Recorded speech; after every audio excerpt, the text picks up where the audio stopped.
자, 우리 인사하겠습니다. 지적과 원망 대신에 칭찬과 감사로 하나님의 만복을 향유하세요. 자, 오늘 말씀의 제목은 기쁨의 수준을 정리하라 라는 제목으로 하나님 말씀 전하겠습니다. 시편 133편 1절이 있습니다. 아마 도장이 있다면 133편 1절에 도장을 찍어서 이 말씀 그대로 사도행전 2장 43절에서 47절까지 딱 찍으면 똑같은 내용입니다. 보라, 형제가 연합하여 동거함이 어찌 그리 선하고 아름다운고.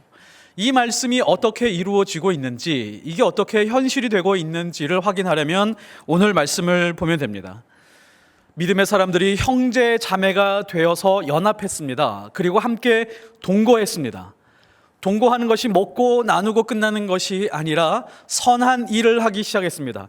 서로에게 선한 일을 했고 밖으로도 선한 일을 하기 시작을 했습니다. 근데 그 모습을 다 조합해 보니까 아름다웠습니다. 그들은 말씀을 배우고 서로 교제를 하며 오로지 기도에 힘쓰는 그런 공동체였습니다. 어떻게 형제가 연합하고 동거할 수 있었는지, 동거하면 불편했을 텐데, 힘들었을 텐데, 이 사람들이 그런 힘이 어디서 나왔는지 보면 42절의 말씀입니다. 하나님의 말씀의 가르침을 받기를 사모했고 그 말씀을 영의 양식으로 삼았으며 그 말씀의 은혜가 교제와 단절되지 않았습니다. 교제하는 중에 예수 그리스도의 성품이 배제되지 않았으며 항상 어떠한 종류, 어떠한 모양의 모임이 있다라고 할지라도 기도가 밀려나지 않는 그런 모임이었습니다. 이러한 모습으로 연합하고 동거하게 되니까 선한 일을 하게 됐고 그 모습들이 아름다웠습니다. 44절에 보면 믿는 사람들이 다 함께 있어. 믿는 사람들이라고 해서 다 착한 사람들이 아닙니다. 믿는 사람들이라고 해서 다 좋은 사람들 아닙니다. 그러나 믿는다라고 하는 이 믿음 하나만 가지고도 이 사람들은 다 함께 있을 수 있었습니다. 다 함께라고 하는 것도 대단한 겁니다. 왜냐하면 계층도 다르고 나이도 다르고 성별도 다르고 인종도 다르고 심지어 언어도 달랐습니다. 성격도 다 다른 사람들이었지만 그들이 다 함께 모여서 누구 하나 소외되는 것을 허용하지 않았다라고 하는 뜻을 포함하고 있습니다.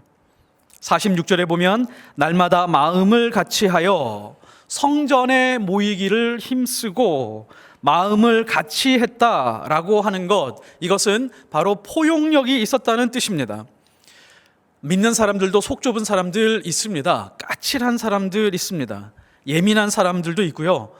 자존심이 강한 사람들도 있습니다. 그리고 열등감이 있는 그런 사람들도 있고, 그런 사람들 어떤 종류의 성격을 가지고 어떤 태도를 가지고 있든지 상관없이 모두 가릴 것 없이 서로 인정해주고 있는 그들의 모습을 받아줄 수 있고 품어주고 기다려주는 낭만이 있었습니다.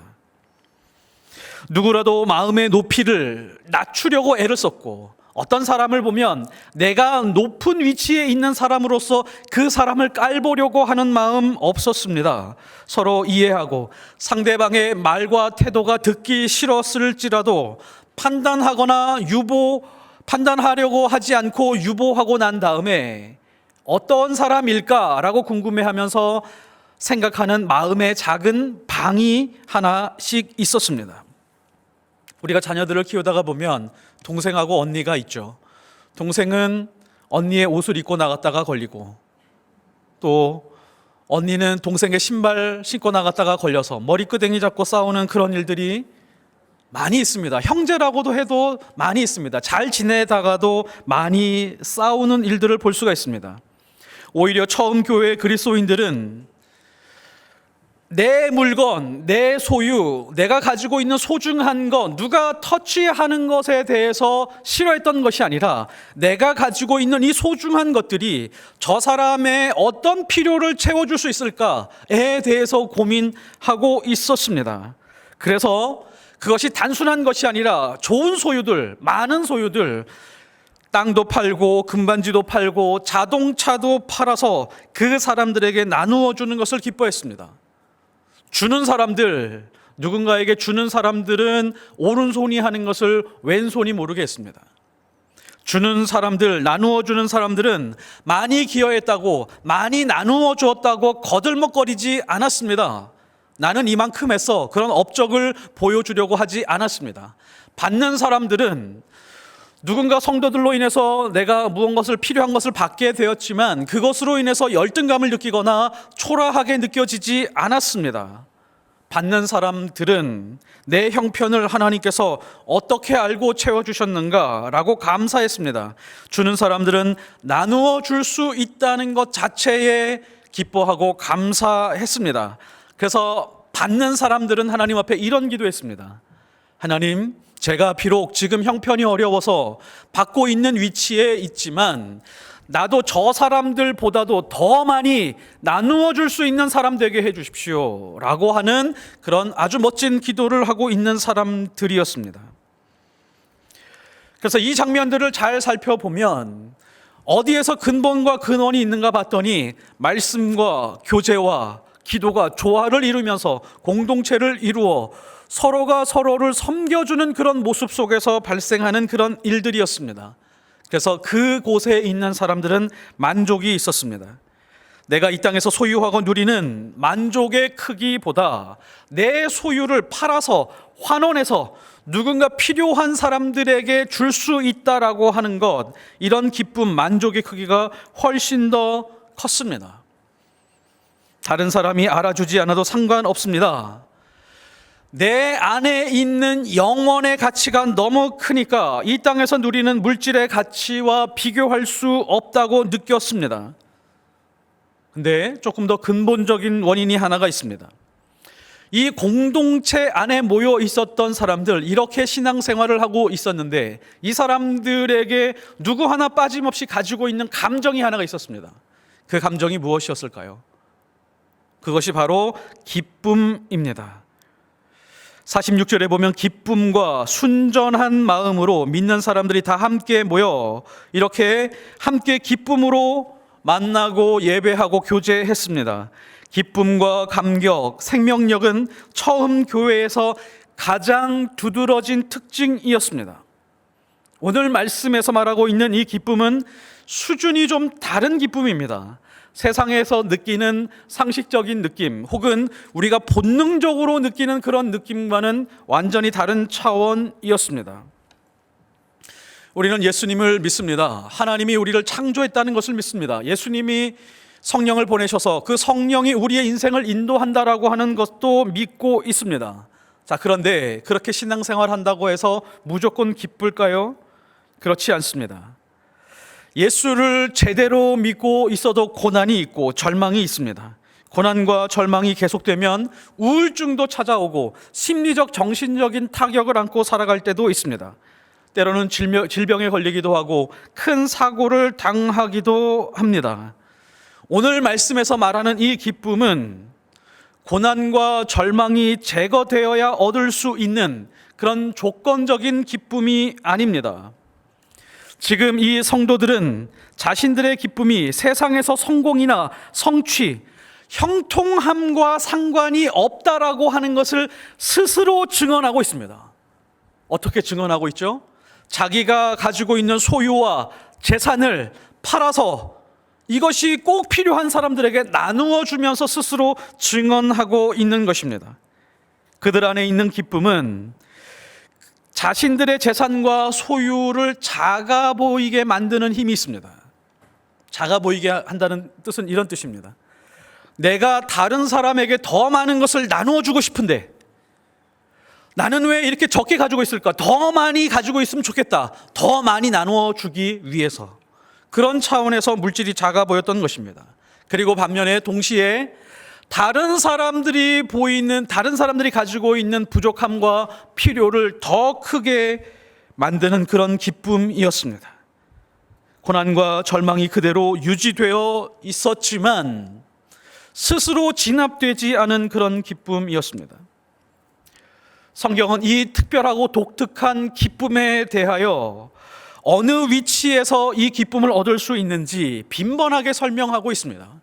우리가 이 기쁨에 대해서 관심을 가지고 있지 않기 때문에 그렇지, 이 기쁨은 우리 영혼의 샘물이요, 이 기쁨은 우리가 살아가는 그런 근거가 됩니다. 하나님을 사랑한다고 하면서도 지독하게 나 중심으로 신앙생활 할 때가 많이 있습니다. 내가 약할 때, 내가 강하게 된다 라고 하는 것을 잘 살펴보면 내가입니다. 그런데 성경은 그렇게 말하지 않죠. 여기서 고백하는 기쁨은 완전히 다릅니다. 10절에 보면 그러므로 내가 그리스도를 위하여 약한 것들과 능욕과 궁핍과 박해와 곤고를 기뻐하노니. 내 인생에는 여전히 배고픔이 있을 것이다. 능욕을 당하는 일이 있을 것이다. 고난은 계속해서 어떻게 보면 더 많아질 수 있을 것이다. 그러나 그 상황을 모두 합해서 이 모든 것이 그리스도를 드러내는 일에 사용이 된다면 나는 그것으로 기뻐하게 될 것이다. 내 안에 예수가 더 많이 머물게 되는 것으로 기뻐하는 것입니다. 그래서 이 기쁨을 잘 살펴보면 이 기쁨은 아름답습니다. 감동이 있습니다. 십자가가 내 안에 없다면 설명할 수 없는 그런 기쁨입니다. 다른 측면에서 보면 내 인생에서 가장 중요한 쓸모를 제거했는데 오히려 예수가 내 안에 더 많이 머물러 계시고 더 많은 사람들에게 하나님의 영광이 드러나는 일들이 일어나게 된 것입니다. 내 인생의 가장 중요한 쓸모는 건강이었죠. 내 인생의 가장 중요한 쓸모는 재산이었고 소유였고 실력이었고 능력이었는데 그 쓸모들이 제거됐는데 이상하게 하나님의 영광이 드러나게 되고 예수로 인한 만족과 기쁨이 내 안에서 살아나기 시작했는데 그 기쁨으로 기뻐하겠다. 오로지 그리스도를 위하여. 사도 바울이 있습니다. 빌립보에서 로마로 압송되어 감옥에 있습니다.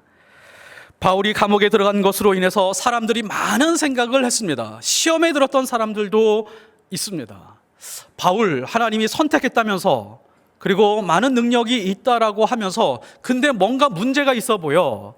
저 사람은 왜 맨날 저렇게 감옥에 들어가는 거야? 그리고 건강에 문제도 있대 라는 사람들이 생겼습니다. 바울을 시기하는 사람들이었죠. 바울을 시기하던 사람들이 그래서 나는 당신보다 더 잘났어 라고 하는 생각을 가지고 세상에 나가서 복음을 증거하기 시작을 했습니다. 그랬더니 많은 사람들이 예수를 믿게 되었습니다. 교회가 생기기 시작을 했습니다.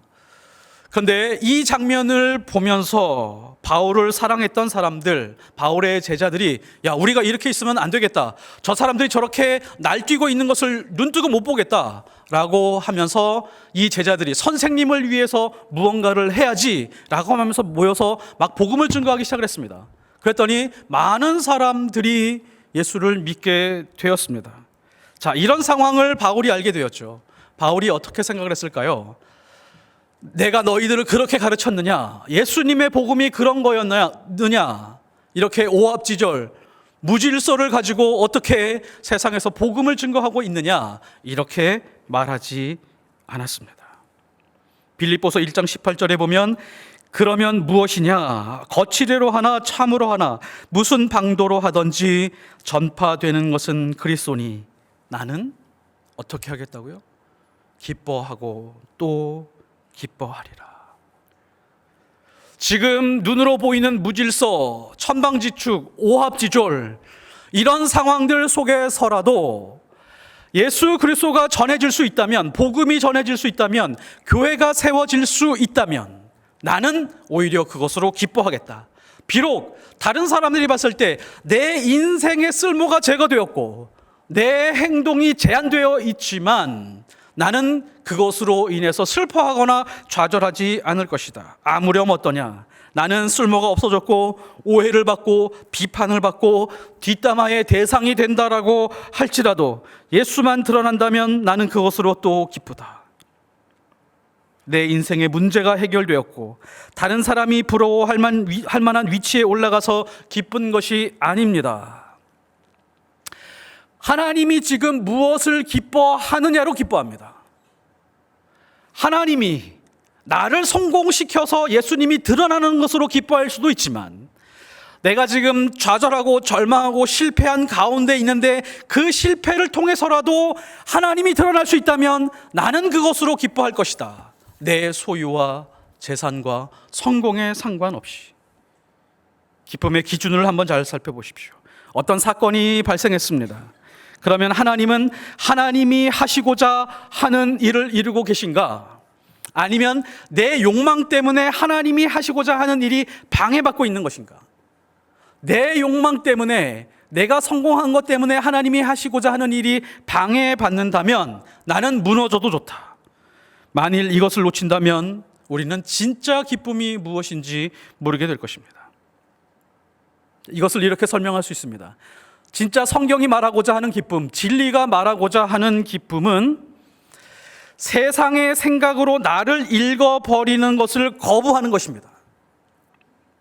사람의 생각으로 내 삶을 해석하는 것에 대해서 거절하는 것에서부터 출발합니다.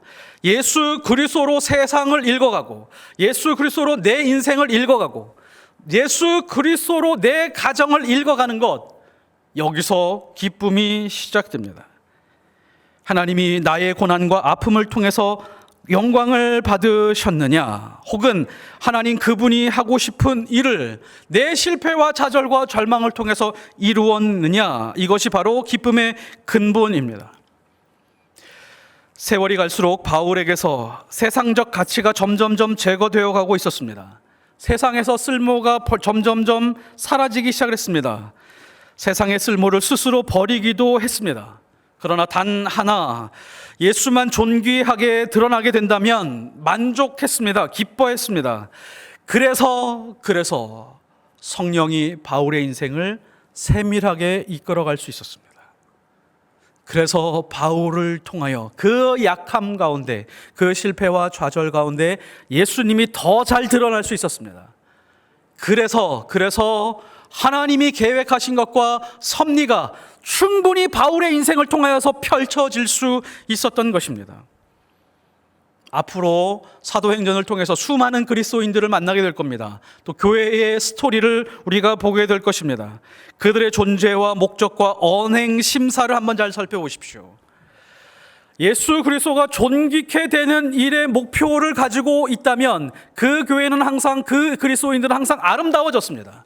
그러나 예수 그리스도가 존귀케 되는 것에서 벗어나기 시작을 했다면 항상 문제를 일으키기 시작을 했습니다. 우리도 그리스도인답게 가장 생명답게 살아가기를 원한다면 내 삶을 통해서 예수가 존귀하게 되는 것 외에는 만족이 없어야 됩니다. 내 인생의 모든 것은 예수를 드러내는 일로 부르심을 받았습니다.